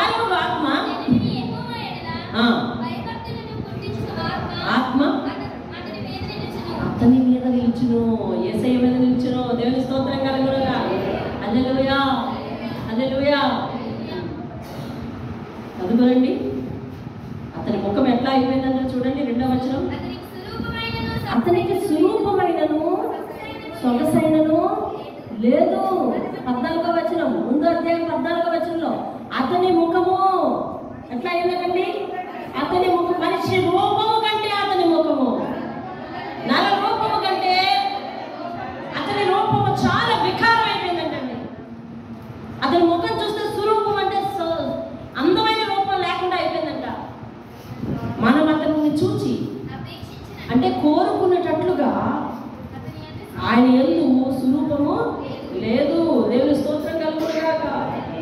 ప్రభువైన యేసుక్రీస్తు నీ శిక్ష కొరకు, నా శిక్ష కొరకు ఆయన బలి అవుతున్న సందర్భంలో ఆయన ముఖం యొక్క రూపాన్ని యెషయా ముందుగానే ప్రవచిస్తున్నాడండి. దేవుని స్తోత్రం కలుగును.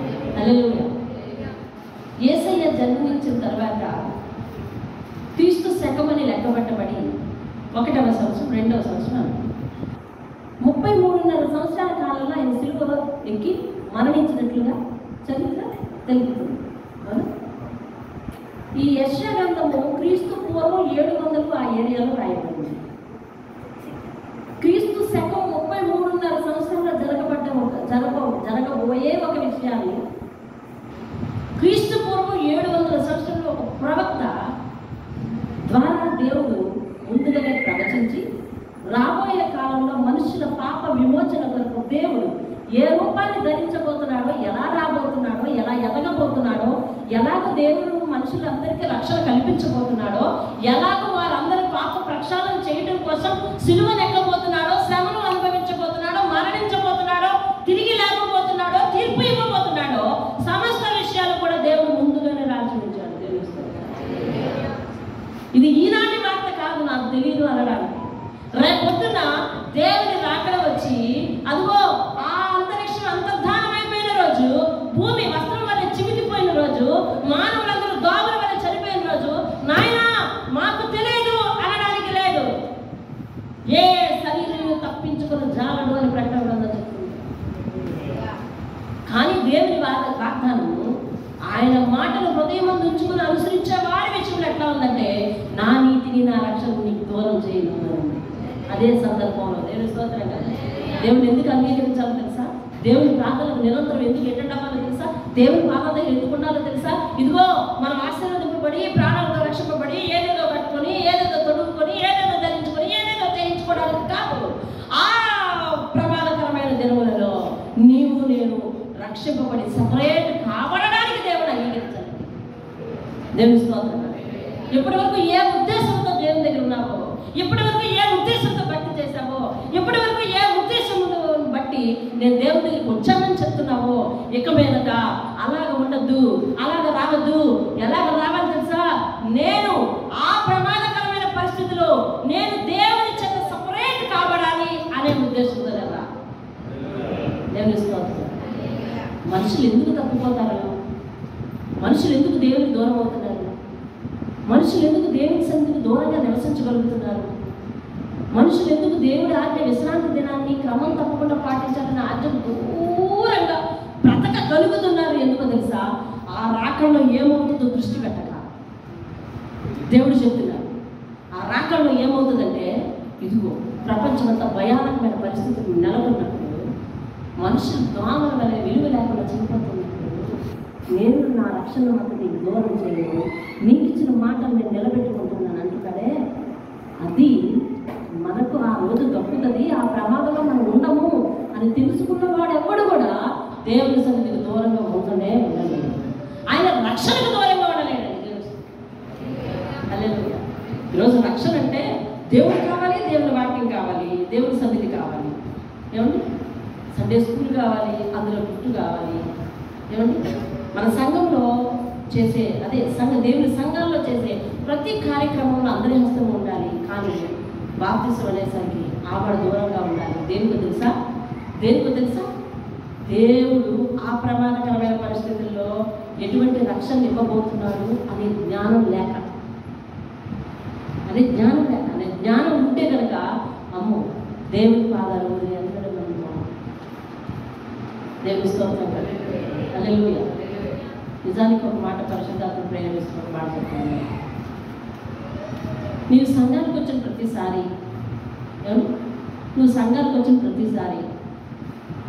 దేవుడు నీకు దిక్కు పెట్టి అవన్నీ కూడి వాటి టోటల్ బట్టి ఎవరికి ఎక్కువ టోటల్ ఇస్తుందో వాళ్ళే ఆ ప్రమాదకరమైన పరిస్థితుల నుంచి రక్షిస్తారట అని అంటే చెప్పండి. దేవుడు నమ్మిన వాళ్ళు ఎవరు కూడా ఒక్కరోజు కూడా ఆబ్సెంట్ అవ్వరు. అవునా అవునా అవును కదా. అవును ఊరా బాబు మన ఆదరణ పట్టింది కదా. ఉదాహరణ చెప్తాను, ఏమనుకోదు. ప్రాథమిక ప్రభుత్వ పాఠశాలలో అమ్మఒడి పెట్టారు, గుర్తుందా? 90% హాజరు ఉంటేనే అమ్మఒడి అన్నారు. కాబట్టి పేచి పెట్టిన స్కూల్ తోలేశారు. అవునా? ఆబ్సెంట్ లేదు స్కూల్లో. కారణం ఏంటి తెలుసా? అమ్మఒడి. పాపం ఏదైనా చికెన్ పాక్స్ వచ్చో లేకపోతే ఆడపిల్లలు అనివార్యమైన కారణాల వల్ల ఒక 10 రోజులు కడగా ఉండవలసి వచ్చో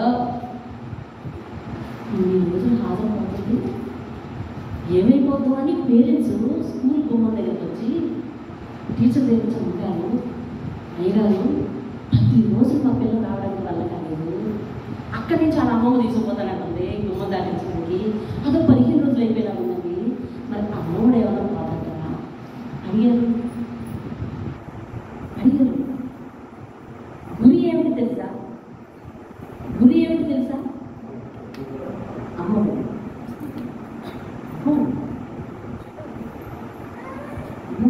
చదువు కాదు. జాగ్రత్తగా ఆలోచించు. నేను అనవసరమైన విషయాలు వేదిక మీద చెప్పజాలను. విను, నీకు అర్థమయ్యేటట్టు పరిశుభ్రత చేస్తుంది.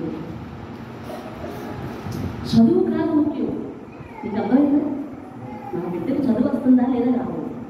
మా బిడ్డ 10 రోజులు ఆబ్సెంట్ అయిపోయింది. ఈ పాఠాలన్నీ ఎవరు చెప్తారు? మళ్ళా అడగలేదు ఎవరు?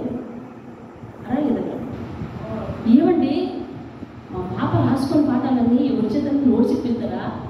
అడగలేదు ఎవరు. ఈ 10 రోజుల్లో ఒకవేళ వాళ్ళకేమైనా రావాల్సిన బ్యాగ్ కానీ పుస్తకాలు కానీ ఏమైనా ఉంటే మా పాప రాలేదండి మరి మా పాపకి ఇస్తారా అని అడిగారు. సిలబస్ వెనకబడిపోతే అడగలేదు, చదువు రాకపోతే అడగలేదు.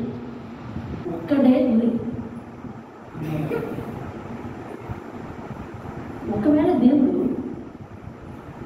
నీకు రక్షింపబడిన నాటి నుండి విశ్రాంతి దినాన్ని నువ్వు పాటించిన లెక్క చొప్పునే నీకు రక్షణ ఇస్తానని ఉంటే మనుషులందరికీ ఏమేమైపోయి ఉండేదో తెలుసా? లక్ష్యం ఏమైపోయి ఉండేదో తెలుసా? పరలోకమే అయిపోయి ఉండేది తప్ప నీతి న్యాయములు అయి ఉండేవి కావు. అర్థమైందా నీకు? ఒక్కసారి అర్థం చేసుకోమట్లా చెప్తాను.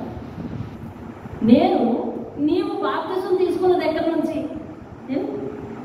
నీవు ఎన్ని ఆదివారాలు వస్తున్నావో, క్రమం తప్పకుండా ఎట్లా వస్తున్నావో వాటిని చూసి నీకు పరలోకం ఇస్తానని బైబిల్లో రాయబడి ఉంటే కనుక మనుషులందరి యొక్క ఉద్దేశం ఏమై ఉండేదో తెలుసా? పరలోకం కావాలి, ఆదివారం వెళ్ళాలి. పరలోకం కావాలి, ఆదివారం వెళ్ళాలి అనేది అయి ఉండేది. దేని మీద పట్టు తప్పేది చెప్పండి? నేను పిల్లలకు తల్లిదండ్రులకు దేని మీద పట్టు తప్పింది అన్నాను? చదువు వచ్చే దాని మీద పట్టు తప్పింది. టీచర్ బాగా చెప్తున్నారు లేదా అన్న దాని మీద పట్టు తప్పింది. ఆరా పోయింది. మనిషికి కూడా అట్లానే అవును. నేను నీతిని అనుసరిస్తున్నానా లేదా, రక్షణ అనుసరిస్తున్నానా లేదా, ఆయన మాటలు పాటిస్తున్నానా లేదా అనే దాని మీద పట్టు తప్పిపోయి ఆదివారం వస్తే చాలు పరలోకం వెళ్ళిపోతాము, ఆదివారం వస్తే చాలు పరలోకం వెళ్ళిపోతాము అనే దాని మీద గురి ఉండే మనుషుని కూడా తప్పిపోయి ఉండేవాడు కాదు. మీ సెల్ ఫోన్లో మెసేజ్లు చూడండి. నాయన నువ్వు ఆదివారాలు మానేసి 2 రోజులైంది, నాయన నువ్వు ప్రార్థనలు మానేసి 2 రోజులైంది అనే మెసేజ్లు ఉండవు. అర్థమైందా? కానీ దేవుడు బహుమానం మీద గురిపెట్టలా, ముందు మనసు మీద గురిపెట్టాడు. దేవుడు మానసిక తత్వం మీద, నీ వ్యక్తిత్వం మీద గురిపెట్టాడు. ఎందుకంటే ఆయన బిడ్డగా నువ్వు ప్రకాశించాలని, కానీ మనుషులకు ఏమి తప్పిపోయిందో తెలుసా? హాజరు తప్పిపోయారు. హాజరు విషయంలో దృష్టి పెట్టేటట్టుగా తప్పిపోయారు. ఇవాళ నిజంగా తెలుసా? రెగ్యులర్గా వస్తున్నావు దేవుడు ఆ పాయింట్ పెట్టలేదు. కానీ ఎప్పటికొచ్చి నేను ఒక్క ఆదివారం కూడా మానలేదని చెప్తా ఉన్నా తెలుసా? అవును కదా, ఆ మాట చెప్పేటప్పుడు నాకు చాలా గర్వం ఉంది. ఆదివారం కూడా మనుషులు దాని మీదే ఉండి ఒకవేళ ఆత్మీయ స్థితిలో నువ్వు ముందంజలో ఉన్నా ఒక్కరోజు రాకుండా దేవుడు, ఒక్కరోజు మానకుండా దేవుడి మందికి వస్తారు. అట్టి విషయంలో అతిశయించదు. దేవుని వాక్యాన్ని ఎట్లా అనుసరిస్తున్నావు ఆ విషయంలో పాటిస్తూ ఆజ్ఞను పాటించడానికి తెలుసా వహించాలి. దేవుని ఇప్పుడు ప్రభుత్వం యొక్క టార్గెట్ ఏంటంటే అందరూ అమ్మఒడి అందుకోవాలి అనే విషయంతోనే అందరికీ హాజరు ఉండాలని టార్గెట్ పెట్టాడు. అందరికీ హాజరు ఉండాలని ఎందుకు టార్గెట్ పెట్టాడు? అందరూ చదువుకోవాలి, అన్నీ నేర్చుకోవాలి, ఒక్కరోజు తప్పిపోతే ఈ పాఠాలు పోతున్నాయి అని గవర్నమెంట్ ఉద్దేశించింది. కానీ అసలు కాన్సెప్ట్ ఎక్కడికి పోయింది తెలుసా? జ్ఞానం మీదకి పోయింది. అసలు కాన్సెప్ట్ జ్ఞానం మీదకి పోయి పిల్లలను మార్చేసింది, తల్లిదండ్రులు మార్చేసింది. అలా నువ్వు దారి తప్పిపోకూడదని చెప్పి దేవుడు ఏమంటాడంటే వాక్యమును అనుసరించేవారా అంటున్నాడంతే. అర్థమైంది? ఆయన ఆజ్ఞ ఏమిటి? విశ్రాంతి దినాన్ని క్రమం తప్పకుండా పాటించాలనే.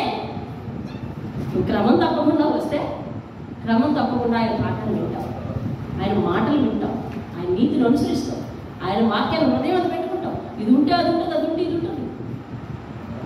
కాబట్టి ప్రాముఖ్యమైన పీట దేనికి వేశాడు అంటే వాక్యం అనుసరించు వారికే వేశాడు. దేవుని స్తోత్రం. హల్లెలూయా. అయితే వాక్యాన్ని అనుసరిస్తూ ఆదివారం రాబడలేదా అంటుండేమో. అసలు వాక్యాన్ని అనుసరించడం అంటేనే ఆ వాక్యంలో ఒక భాగం నేను విశ్రాంతి దినమును క్రమం తప్పకుండా పాటించి ఒకవేళ స్థలం లేకపోయినా గుమ్మం మీదనే ఉండి విను అంటున్నాడు. లక్ష్యము ఉద్దేశము ఒకటే, కానీ మనుషులు లక్ష్యాన్ని పట్టకుండా ఉద్దేశాన్ని వదిలేస్తారు. దేవుని ఉద్దేశం ఏమిటంటే అందరూ పనులకు వారసులు కావాలి. అందుకోసం ఆయన ప్రాణం ఇవ్వటానికి కూడా వచ్చాడు. ఆయన ఎందుకు చనిపోయినాడు ఇప్పుడు లోకానికి పట్టడం లేదు. ఒక వ్యక్తి యొక్క హత్య మనుషులకు మంచిళ్ళు తాగినట్టు అయిపోయింది. అది శక్తి అని గ్రహించడానికి చాలా కాలం పట్టింది. చనిపోయి 3వ దినం లేచిన తర్వాత చాలా మంది ఆయన అంగీకరించారు,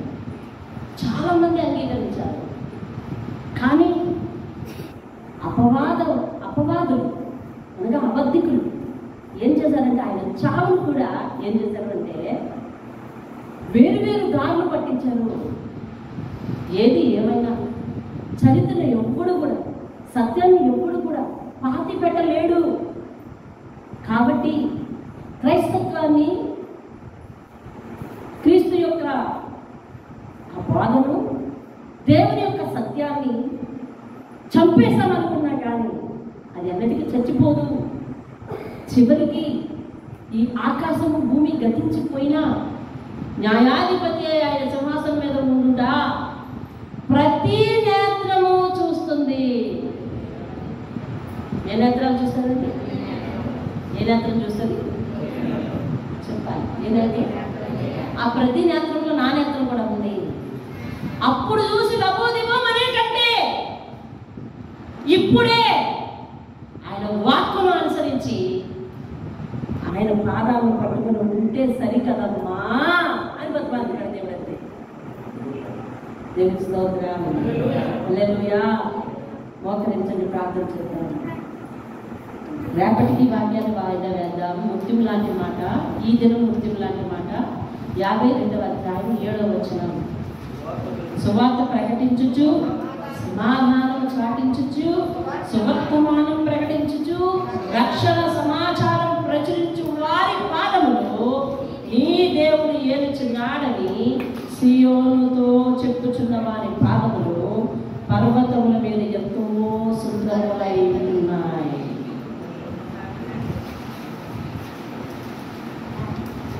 మోకరించండి.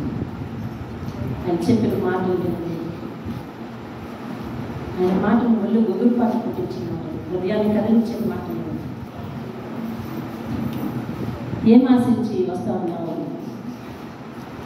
మాట అనుసరణ ఉందా? అనుసరింపని వారలారా ఆశ్రయిస్తారా? అని 48వ అధ్యాయంలో అడుగుతున్నాడు.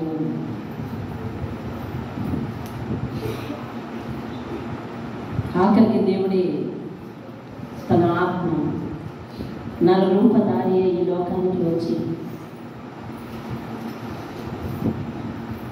తన యవ్వన ప్రాణము పణంగా పెడితే పరలోకం అనే లక్ష్యానికి అందరినీ హక్కుదారులు చేయాలని ఆశిస్తే ఆయన త్యాగాన్ని నిరాకరించిన పాపం అందరం చేశాం. ఆయన మీదకు శిక్ష రావాలి అని కోరుకున్న పాపం అందరం చేశాం. ఎన్నిక చేయలేదు మనం, తరువాత కాలంలో కానీ తెలియలేదు. తాము వినిన దానిని జనులు గ్రహించుదురు. ఆ రోజు గ్రహించి ఏం చేసుకుంటావు? ఇక ఇప్పుడు ఆయన త్యాగం అయిపోయింది, ఆయన లేవడం అయిపోయింది, పరలోకానికి వెళ్ళడం అయిపోయింది, రాకడ గురించి ప్రచురణ అవుతా ఉంది. అది కూడా నమ్మమేమో అని దేవుడు ఒక మానవునికి అనగా తన శిష్యుడైన యోహానుకి పరలోకం ఎట్లా ఉండబోతుంది, అందులో దేవుడు ఎట్లా ఉండబోతున్నాడు, ఏ ఏ ఉగ్రత పాత్రలు భూమి మీద కుమ్మరింపబడబోతూ ఉన్నాయి, ఎవరెవరు ఎత్తబడతారు, ఏ విధమైన సంఘాలు ఉన్నాయి అని అన్ని కూడా చెప్పాడు. ఇంకేమీ గ్రహించకుండా ఇంకా భక్తిహీనత. మనుషులు ఏమనుకుంటారో వాళ్ళని ఎందుకు భయపడ్డమా? అభివృద్ధి చెందించి ఏదేను తోట వలె జీవితాన్ని చేసిన దేవునికి వీపు చూపించడమా? ఇది నీవు చూపించిన వీపుకే పాడ దెబ్బలు కొట్టించుకున్నాడు. నీ వీపు మీదకి రావాల్సిన శిక్ష, మన పాపం వల్ల రావాల్సిన శిక్ష తానే భరించి నరకానికి అడ్డంగా ఉండి పరలోకానికి దారి మళ్లిస్తున్నాడు. లక్ష్యం పరలోకమే కావచ్చు, కానీ నీతిని అనుసరించి నడవాలన్నది ఆయన ఉద్దేశం. సత్యమును నీతిని అనుసరించి వారికి ఆ ద్వారములు తెరవండి అని 26వ అధ్యాయం 2వ వచనంలో చెప్తా ఉన్నాడు. ఈ అధ్యాయం మొత్తంలో, ఈ గ్రంథం మొత్తంలో ఆయన మాట మార్చలేదు. ఇటు ధ్యానాలు ఆలకించడానికి అనేక మంది పాదములు ఇటు నడవలేకపోతున్నాయి. విన్న మీ కుటుంబాలను మీరే పరిపూర్ణం చేసుకోలేకపోతున్నారు.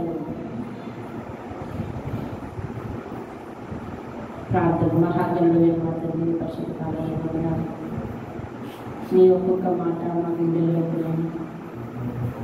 దోసుకుంటుంది. నిజమే, దేవుడు మనుషులు బతిమాలండి, విచిత్రమైన ప్రేమ కదా అని మమ్మల్ని ఆశ్చర్యచకితులను చేస్తుంది. నేను ప్రకటించిన వారి పాదముల గురించి నేను మాట్లాడాను. నీతిని అనుసరించి స్థిరంగా నిలిస్తే ఎలా ఉంటుందో మాట్లాడాను. ఈ లోకానికి ఎటువంటి పరిస్థితి ఉండబోతుందో మాట్లాడాను. ఆ సమయంలో నీ ప్రజలకు ఇచ్చే రక్షణను బట్టి కూడా మాట్లాడాను. ఇంతగా మాట్లాడినా వినని మా హృదయాల కొరకు, మా జీవితాల కొరకు, మా బ్రతుకుల కొరకు మీరే బలి అవ్వటానికి సిద్ధపడతాను. మీ ముఖము వికారమైన, మీ ప్రాణము అర్పితమైపోయిన లోకంలో అతిక్రమం నిన్ను గ్రహించలేకపోయింది. ఇప్పటికీ నీ గ్రంథాన్ని పట్టుకున్న మేము కూడా నీ యొక్క త్యాగాన్ని గుర్తించలేక నీకు దూరంగానే జీవిస్తున్నాను. అనేక మంది సన్నిధికి దూరంగా ఉంటా ఉన్నారు, అనేక మందికి సన్నిధిలో ఉండి నీ మాటకు దూరంగా ఉంటా ఉన్నారు. వాక్యము వారిలో వర్తింప చేయడం లేదు, వారిలో ఒక మార్పు తీసుకురావడం లేదు, వారిలో పాత పరిస్థితులు, పాత అలవాట్లు అలాగే ఉండిపోయాను. మీరు వ్యాధం చెందుతున్నారయ్యా. మీ వ్యాధులతో కూడిన ఉత్తరం ప్రతి వ్యక్తి గుండెలో కదిలించి ప్రతి వ్యక్తిని నీ స్వరూప్యంలోనికి మార్చునుగాక నాయన. నీకు అసాధ్యమే దేవుడు. నీ ఉద్దేశం నెరవేర్చుకో తండ్రి. వంగని ప్రతి మోకాలు, ఎనప్ప నరమ వంటి మెడ వచ్చి నేను నామానికి మహిమ తెచ్చుకున్నాయా. మెట్టుకు మేము నరక వాసులం కావద్దు, పరలోక వాసులం అవ్వాలి. ఈరోజు నిన్ను ఎన్నుకోలేకపోతున్నారు, నీ మాటను అనుసరించలేకపోతున్నారు, కష్టం అనుకుంటున్నారు. కానీ ఆ రోజు మేము ఎన్నో కష్టాలు పడవలసి వస్తుందని మీరు బతిమాలుతున్న ఆ బతిమాలు, నీ వేదన అర్థం చేసుకోవడానికి ప్రతి వ్యక్తి యొక్క వివేకాన్ని లేపండి నాయన. మునుపటి కంటే నీ సన్నిధిలో అత్యధికంగా సాగిలపడినప్పుడు మునుపటి కంటే వారి హృదయాలను సాధు చేసుకున్నట్టు సహాయం చేయండి. మహిమయు ఘనత ప్రభావం పొందండి. కూడి వచ్చిన ప్రతి ఒక్కరు ప్రయాసంతో వస్తూ ఉన్నారు. అయ్యా, నీతో అనునిత్యము జీవితాంతం నివాసం చేయమని హెచ్చరిస్తూ ఉన్నావు. ప్రతిరోజు నీ సన్నిధి వారికి తోడుగా నీడగా ఉంచుతానని శ్రమిస్తున్నాను. నీ పాదాల దగ్గర అనునిత్యము కనిపించే సమర్పణలకు అందరినీ నడిపించింది. ఒకటి తలాంతలు ఇవ్వండి నాయన. ప్రతి ఒక్క ఇంటికి కూడా నాయన వాహనం దయచేయండి. వాహనాలలో ప్రతి ఒక్కరు కూడా నీ సన్నిధిని ప్రతిరోజు రాజా నేను కలుసుకోవడానికి వచ్చాను నాయన, నా ప్రభుత్వాన్ని కలుసుకోవడానికి వచ్చాను. వారి జీవిత దినములన్నీ కూడా నీ మందిర ఆవరణంతో ఒక స్థితి వారికి దయచేయాలి. అట్టి సమర్పణకి సంవత్సరం మమ్మల్ని తీసుకుని వెళ్ళాలి. ఆత్మీయ ప్రార్థన లోకంలో అటువంటి సమర్పణ కలిగిన వారిని అనేక మంది లేవనెత్తమని యేసు పరిశుద్ధ నామంలో అడిగి వేడుకుంటున్నాను. ఆమేన్, ఆమేన్. యేసు రక్తమే జెంట్స్ రక్తమే జెంట్స్ ప్రవేశంలో సంపూర్ణ విజయం కలుగుగాక, అపవాది క్రియలకు అంత నాశనం కలుగుగాక. ఆమేన్. తండ్రి అయిన దేవుని ప్రేమ, కుమారుడైన యేసుక్రీస్తు వారి యొక్క కృప, పరిశుద్ధాత్మ యొక్క అన్నిటి సహవాసం సదా మీకు తోడే నడిపించిన గాక. ఆమేన్, ఆమేన్, ఆమేన్. ఒక మాట, ప్రతిరోజు వాట్సాప్లో ఈరోజు హాజరు, 25వ రోజు హాజరు, 26వ రోజు హాజరు పోస్ట్ చేస్తున్నాం. కారణం ఏంటి అంటే మీకు తెలుసుకొని లైవ్ సదుపాయం ఉండి కూడా ఎంతోమంది మందిరానికి వస్తున్నారని తెలియజేయడం కోసం మళ్ళీ మీరు కూడా ఏదో ఒక సందర్భంలో మందిరానికి రావాలని ఆశిస్తూ రాలేని వారికి కూడా ఇది షేర్ చేయాలనే ఉద్దేశంతో మేము దీన్ని పోస్ట్ చేస్తున్నాం. కాబట్టి ఆ మందిరంలో నివాసం చేయడం ఒక గొప్ప యోగమైన సంగతి. కనుక మీరందరూ ఈ ముందు 13 రోజులే ఉన్నాయి కాబట్టి తీర్మానం చేసుకుని ఒక 10 రోజులైనా స్థిరంగా దేవుని మందిరానికి వచ్చి దేవుని దీవెనలు పొందుకుంటామని హృదయపూర్వకంగా ఆహ్వానిస్తున్నాం.